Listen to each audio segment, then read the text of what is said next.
I'd like to introduce you to the NLAM3.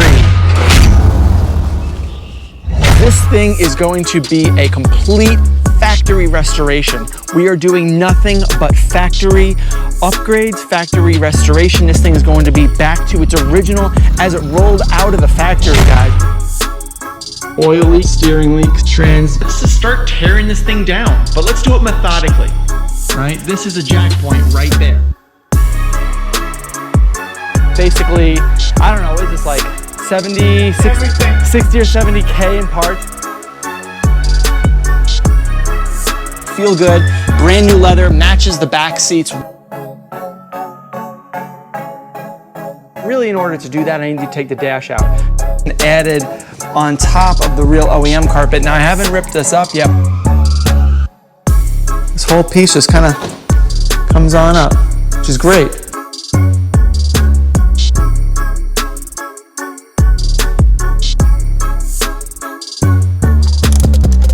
Need to take apart this HVAC unit, and as you can see here, very common failure is cool. Got our shocks. I mean, this is the level of detail that we're talking about here with this restoration. Complete the engine. I mean, how long did it take you to find this thing? 2 years. 2 years. From sliding out, and now you can see it slides out pretty easily. You hear that really satisfying snap. That is the snaps from the trim. So that we can get these clips to work again as they are intended and designed to be.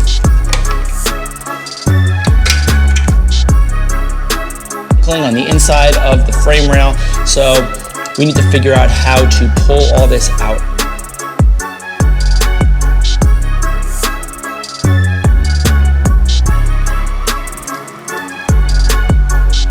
Minimal oil changes. That's right, or to surprise, deflection. We don't do what you think I'm gonna do. We're gonna do a completely different thing. We're gonna bounce around from inside to outside, to engine, to electronics, to mechanical, to fluids. That's how we do it here at Garageaholic.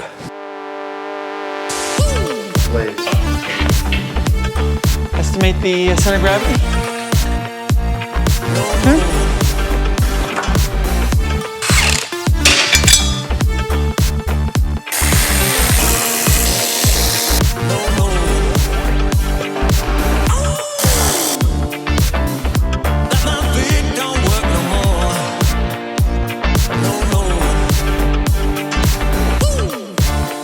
So there it is, the entire drivetrain, including front suspension, which is all gonna be redone, is completely removed.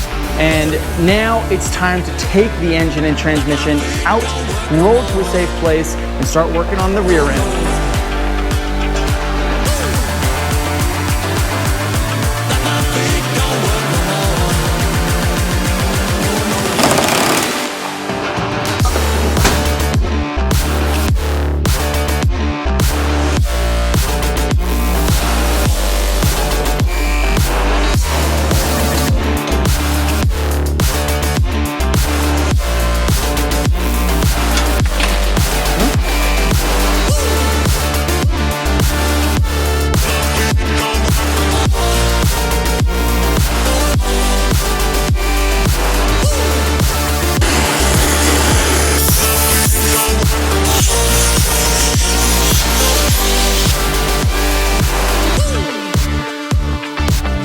Is done. As you can see, it's really nice and shiny. Rust work down here below.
really good backing pad so that I can just take the time I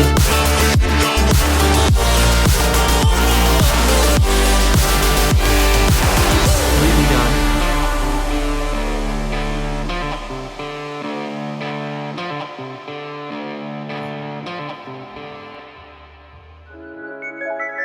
At 13.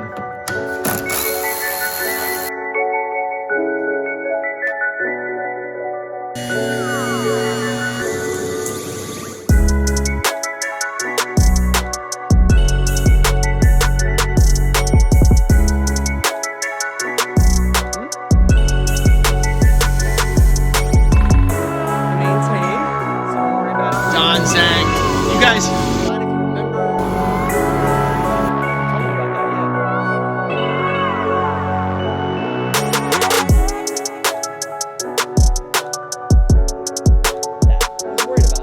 Coated in what kind of coating I wanted, whether I wanted the yellow zinc or the clear chromate.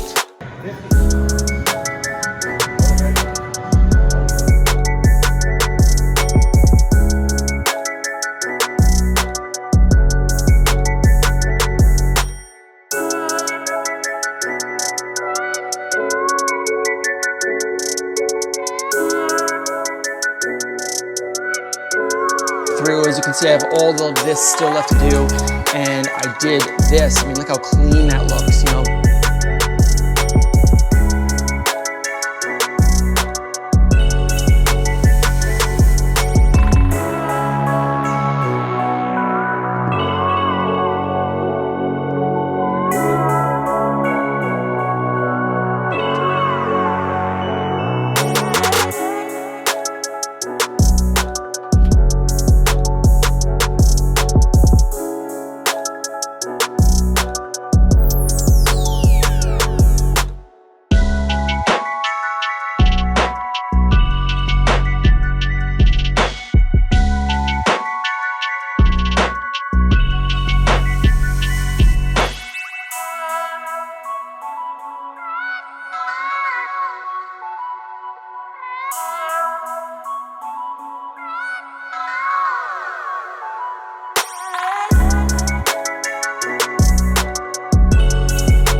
steering fluid, I can't turn it.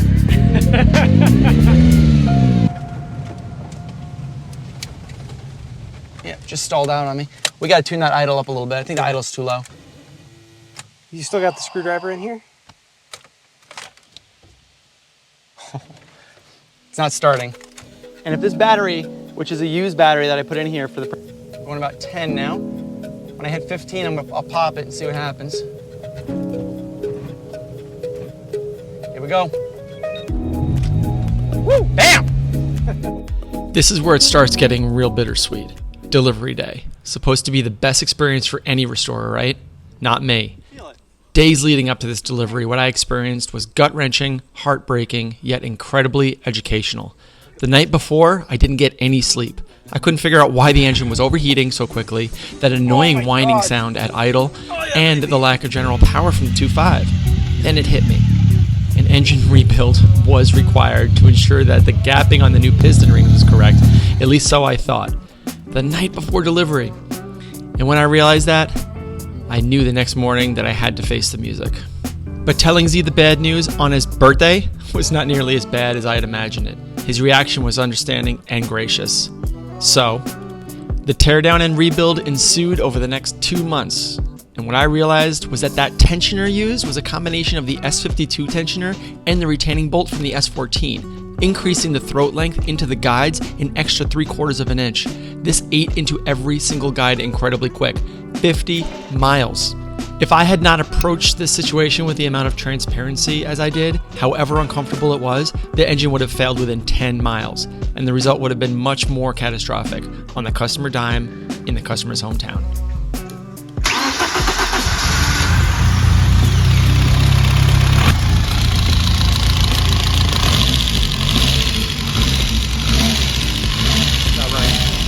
Always be honest, because it's the right thing to do. It looks sharp. It looks angry. It looks above. Obviously.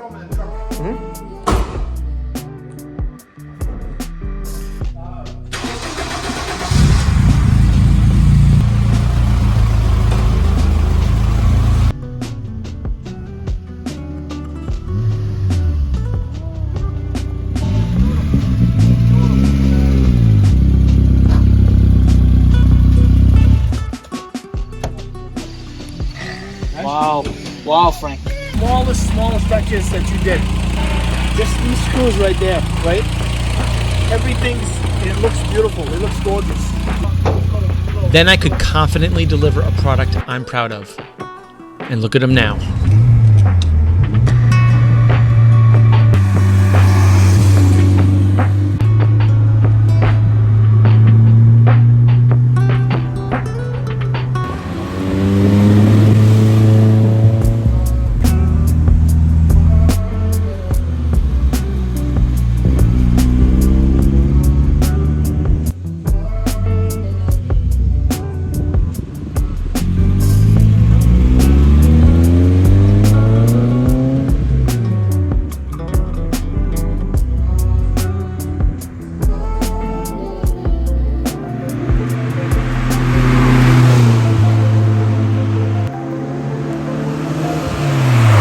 Guys going on the test drive, I figured I'd just take a moment, just say a little bit about is transparent with him as a friend and as a customer, and just give him exactly what he wanted, what he signed up for when he asked me a couple of years ago, hey, do you want to rebuild my M3?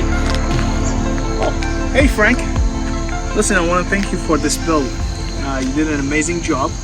To Z and Charlie both, I wanted to say thank you for making this such a pleasant experience from beginning to end.